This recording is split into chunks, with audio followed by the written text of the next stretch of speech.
ஏம்மா, அக்கா கல்யாணத்துக்கு நாள் பாக்குறியா? ஆமாம்மா. அம்மா, ஒரு சின்ன விஷயம். என்னம்மா? நம்ம வீட்டு மாடியில குடியிருக்காரு பாஸ்கர். அவரை பத்தி நீ என்னம்மா நினைக்கிற? சொல்லுமா. அது ரொம்ப தங்கமான பிள்ளை. ஏம்மா? அந்த தங்கமான பிள்ளைய அக்காவுக்கு மாப்பிள்ளைய பார்த்தா என்னம்மா? அது சரி, அந்த புள்ள சம்மதிக்கணுமே. அக்கா ரொம்ப அதிர்ஷ்டக்காரி. ஆகையினாலே அவர் கண்டிப்பா சம்மதிப்பார். எதுக்கு நாமே கேட்டு பாப்போமே. சரிம்மா. அம்மா, அவரே வர்றாரு, கூப்பிட்டு கேளு. தம்பி, இங்க வாயே. என்னம்மா? உட்கார் தம்பி. வேற ஒண்ணும் இல்ல, டெல்லியில உங்க மாமா இருக்காரு, நீ அவர் விலாசம் கொஞ்சம் வேணும் தம்பி. முதல்ல இவர் சம்மதத்தை தெரிஞ்சுக்கிட்டு தானே மாமாவுக்கு எழுதணும்.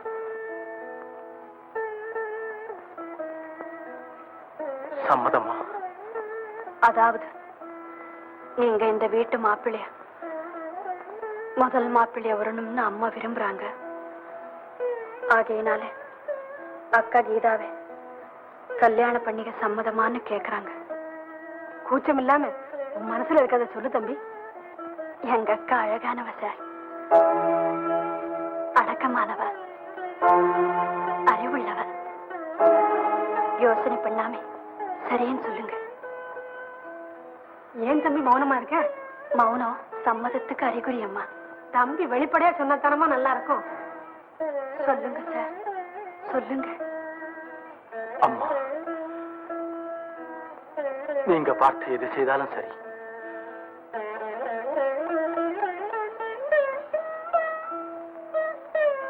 அம்மா, சீக்கிரமா கல்யாணத்துக்கு ஏற்பாடு பண்ணமா. அக்கா, நீ ரொம்ப அதிர்ஷ்டக்காரி. உன்னை நான் மனப்பூர்வமா பாராட்டுறேன்.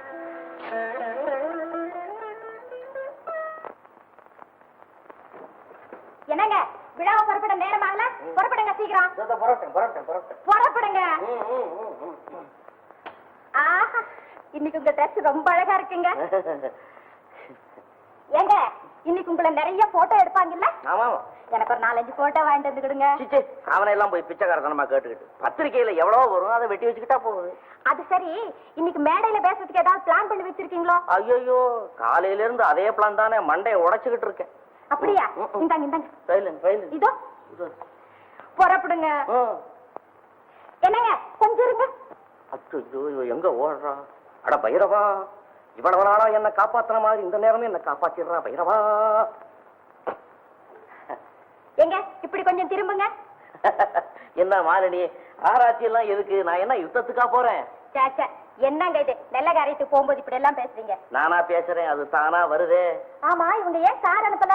யாரு கார் அனுப்பல? அதான் இந்த விழா ஏற்பாடு பண்ணாங்களே. ஆமா, ஏன் அனுப்பல? என்ன தைரியம்? என்ன அனாவசியத்தை பாத்தியா? போகாம இருந்துருவோம், வா சொல்றேன். ஐயா, இதுக்காக விழா போகாம இருக்கலாமா? ஒரு டாக்ஸி வச்சுட்டு போயிடுங்க. டாக்ஸி இல்லையா? எனக்கு இருக்கிற பேருக்கும் புகழுக்கும் நான் டாக்ஸில போனா என்ன மதிப்பாங்களா? அடி பைத்தியக்காரி, போனா சொந்த கார்ல போகணும், இல்ல சிம்பிளா போகணும். இப்ப நான் இருக்கிற நிலைமைக்கு எப்படி போக முடியும்? சிம்பிளா போறேன். சரி சரி, சீக்கிரமா புறப்படுங்க, நேரம் ஆகுது. புறப்படுறேன். என்ன இது புறப்படுறேன் நின்னுட்டே இருக்கீங்க? புறப்படுங்க சீக்கிரமா. வேற ஒண்ணு இல்ல, அவ்வளவு பெரிய கூட்டத்துல நான் ஒண்டி எப்படி சமாளிக்கிறதுன்னு ஃபீல் பண்ணிக்கிட்டு இருக்கிறேன்.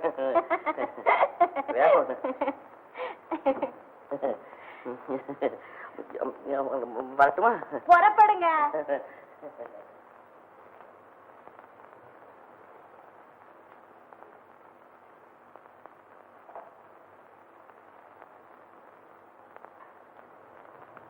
என்ன மாலினி, என்ன மட்டும் சீக்கிரம் வர சொல்லிட்டு நீ இன்னும் ரெடி ஆகலையே? அவர் இப்பதான் போயிட்டு இருக்கிறாரு. சீக்கிரம் வா, போலாம். தமிழ்நாட்டின் தலைசிறந்த சிறுகதை எழுத்தாளர் ஸ்ரீமான் பைரவன் அவர்களை இப்போது நான் உங்களுக்கு அறிமுகப்படுத்த போகிறேன். எங்கடி மாலினி, உன் வீட்டுக்காரர் மேடையில காணோம்? போடி, அவர் திடீர்னு மேடைக்கு வந்து எல்லாரும் ஆச்சரியப்படும்படி செய்ய போறார் பாரு. இவர்தான் ஒப்பற்ற சிறுகதை எழுத்தாளர் ஸ்ரீமான் பைரவன் அவர்கள். நமது சங்கத்தின் சார்பாக இந்த மலர் மாலை இவருக்கு சூட்டுகிறேன். மாலினி, அவர் வீட்டுக்கு வரட்டும் சொல்றேன்.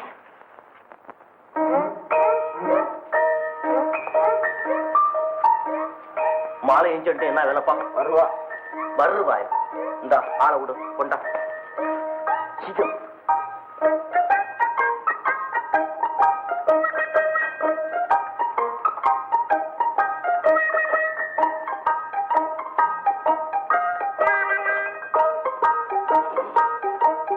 மாலினி, மாலினி, ஏய்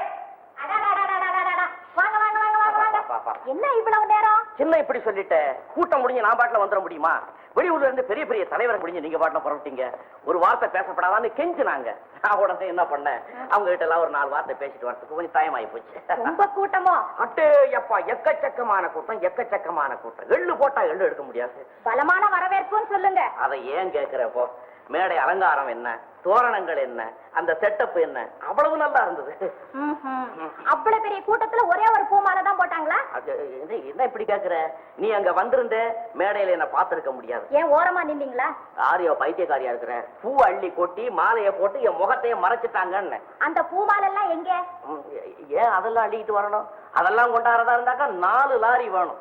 ஏதோ போயிட்டு வந்த ஞாபகார்த்தமா ஒண்ணே ஒண்ணு. ஆமா, உங்களை யார் புகழ்ச்சியா பேசலையா? ஏன் பேசல? நல்லா இருக்குது. இந்த ஊர் சேர்மன் திடீர்னு எழுந்தாரு.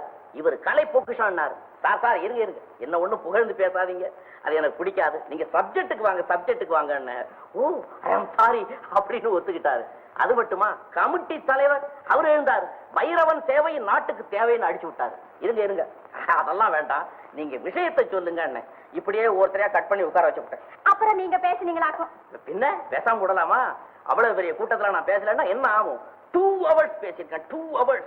ஒரு இடத்துல பாரு, எழுத்தாளன் நாட்டு முதுகு எலும்புன்னு தட்டினாம் பாரு. உங்களையா? என்னையா தட்டுறான்? நான் தான் மேடையில இருந்தேனே.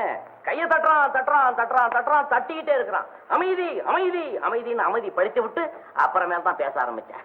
இருக்கும் இருக்கும் இருக்கும், உங்களை பார்த்தாவே தெரியுதே ரொம்ப களைச்சு போய் வந்திருக்கீங்க. ஐயோ, ரொம்ப கலப்பு. இப்ப இருக்கிற கலப்புக்கு ஆயில் பாத்து எடுத்துட்டு படுத்தேன்னா சுமார் 1 week ஆகும் என்ன பெறட்டுறதுக்கு. ஆமா, பண முடி பொண்ணும் கொடுக்கலையா?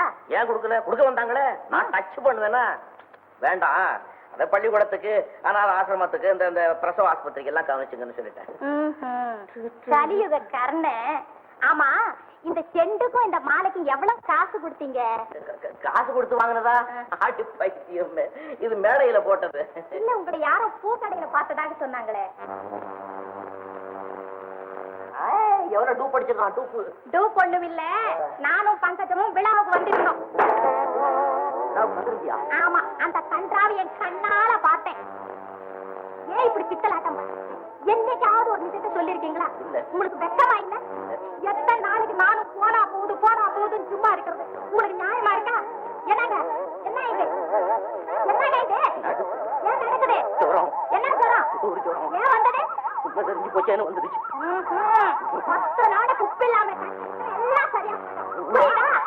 என்னங்க என்னங்க என்னங்க?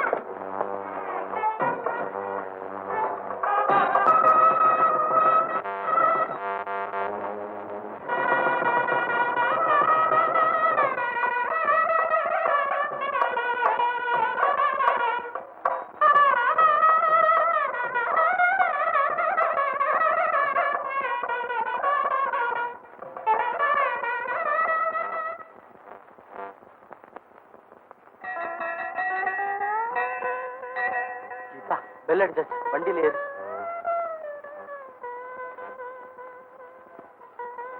அக்கா, என்ன மறந்துட மாட்டியா? என்ன வசந்தி எப்படி சொல்ற? நான் அடிக்கடி லெட்டர் எழுதுவேன், நீயும் தவறாம எழுதணும். என்ன? போயிட்டு வர்றேன் வசந்தி.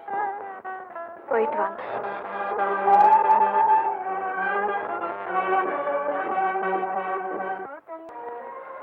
சரி. குளிக்க வெந்நீர் விளாவட்டுமா? வேண்டாம், பச்சை தண்ணியே போதும். பச்சை தண்ணியில குளிச்சா உடம்புக்கு ஏதாவது? ஒன்னும் ஆகாது.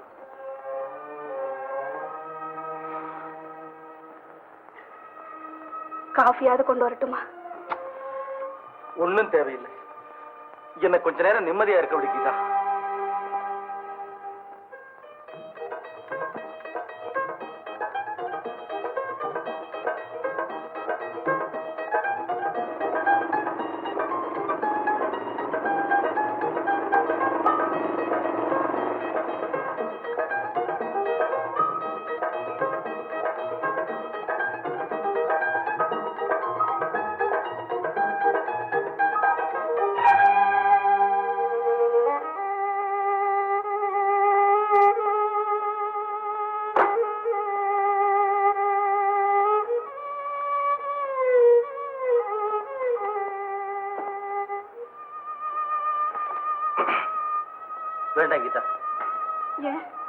இதை நான் செய்யக்கூடாதா? இந்த சம்பிரதாயம் எல்லாம் எனக்கு பிடிக்காது. நீ போய் காஃபி கொண்டா.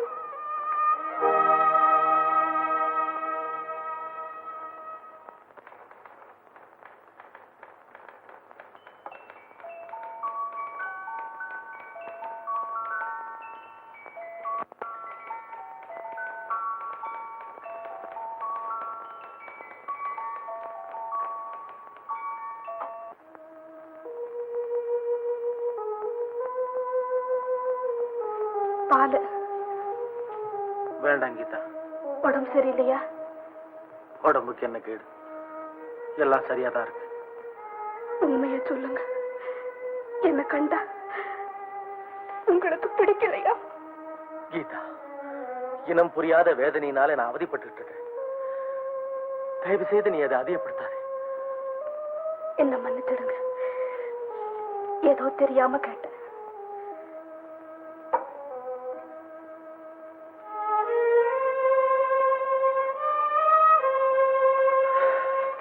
இங்க காத்தே சரியாவில்லை. நான் வெளியே போய் படுத்துக்கிறேன்.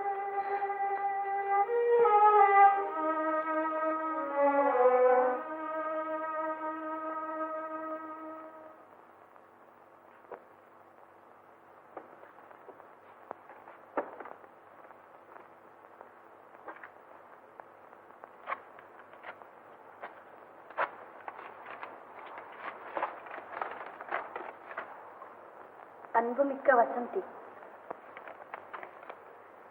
நான் காதலித்து மணந்த கணவரோடு நடத்தும் இன்ப வாழ்க்கையை பற்றி உனக்கு எவ்வளவோ எழுத வேண்டும் என்று ஆசையோடுதான் தனி கொடுத்தனம் ஆரம்பித்தேன்.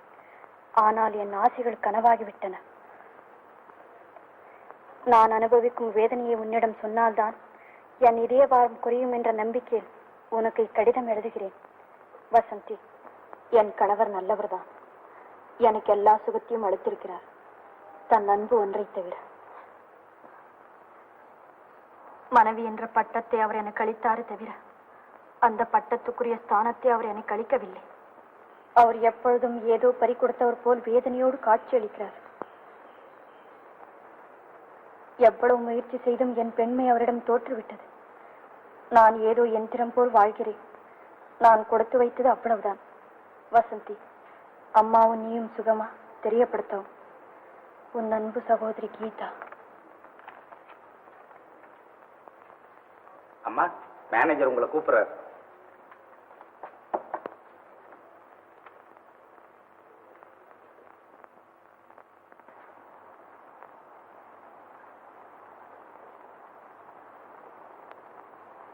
கூப்பிட்டீங்களாமே? உட்கார் வசந்தி. வசந்தி, உன்கிட்ட ஒரு முக்கியமான விஷயம் பேசணும். சொல்லுங்க. ஆபீஸ் விஷயம் இல்ல, என் சொந்த விஷயம். என்ன? நான் எது சொன்னாலும் நீ கோச்சிக்க மாட்டியே? எனக்கு எப்பவுமே கோவம் வராது. வசந்தி, நீ என்ன தப்பா நினைச்சாலும் சரி, இனிமே என்னுடைய எண்ணத்தை உனக்கு தெரிவிக்காம இருக்க என்னால முடியாது. வசந்தி, நான் உன்னை மனப்பூர்வமா நேசிக்கிறேன். உன்னுடைய எண்ணத்தையும் தெரிஞ்சுக்க நான் ஆசைப்படுறேன். மன்னிக்கணும், தயவு செய்து என்னை குழப்பாதீங்க.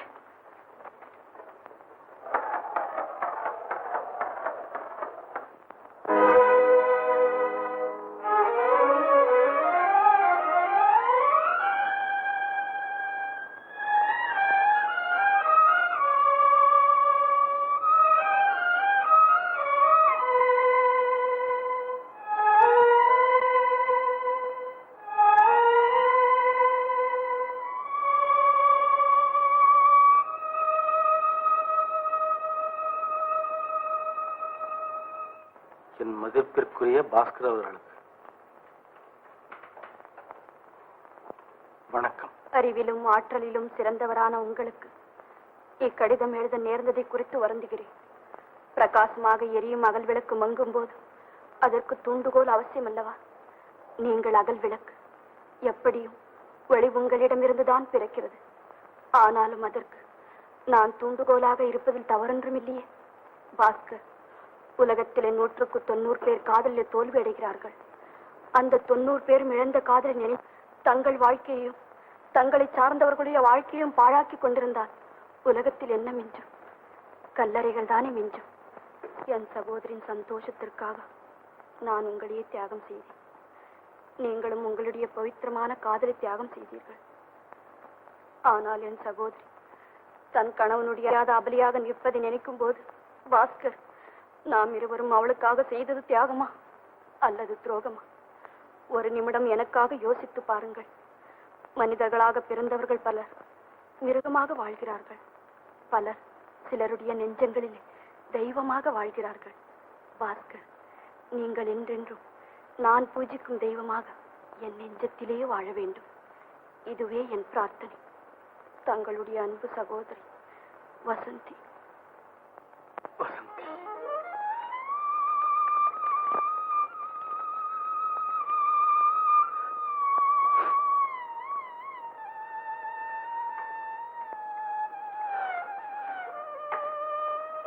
கீதா, இவ்வளவு நாளா நான் உன் மனசை ரொம்ப புண்படுத்திட்டேன் இல்ல? அப்படியெல்லாம் சொல்லாதீங்க. கீதா, இத்தனை நாளும் நான் கண்ணிருந்தும் குருடனாக வாழ்ந்தேன். ஆனா அறிவுங்கிற தெய்வீக ஒளி இன்னைக்கு என் கண்களை திறந்தது. இனிமே நம்ம இல்லற வாழ்க்கை செழிப்படி, நம்ம வீட்டுல இன்பம் தவழும். நாம் ஆதர்ச தம்பதிகளாக வாழ்வோம். கீதா,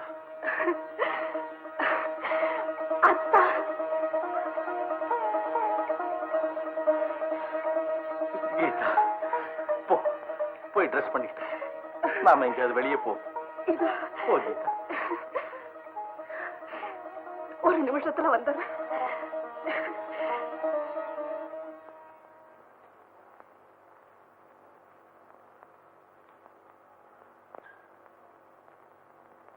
வசந்தி,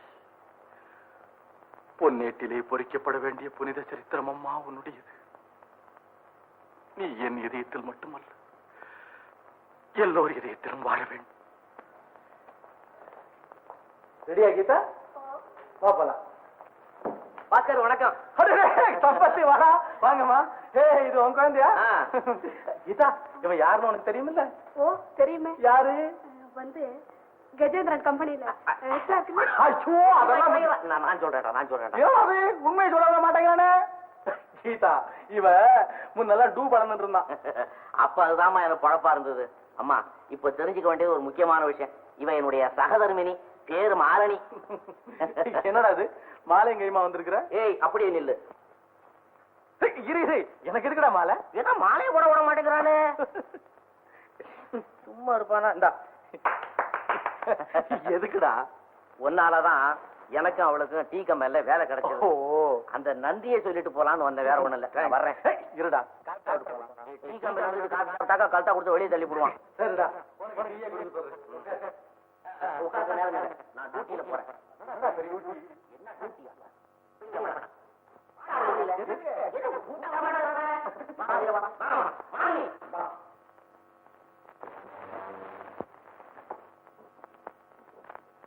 பாக்குற, இங்க பாடுறா, இங்க பாடுறா. இதுதான்டா என் வீடு, வாசல், தோட்டம், துறவு, கோயில், குளம், ஆபீஸ், சமயக்கட்டு எல்லாம். என்னடா இந்த வண்டியா? ஏய், இது பழசா இருந்தாலும் இதுக்கு ஆயுசு கட்டி, கேலி பண்ணாத.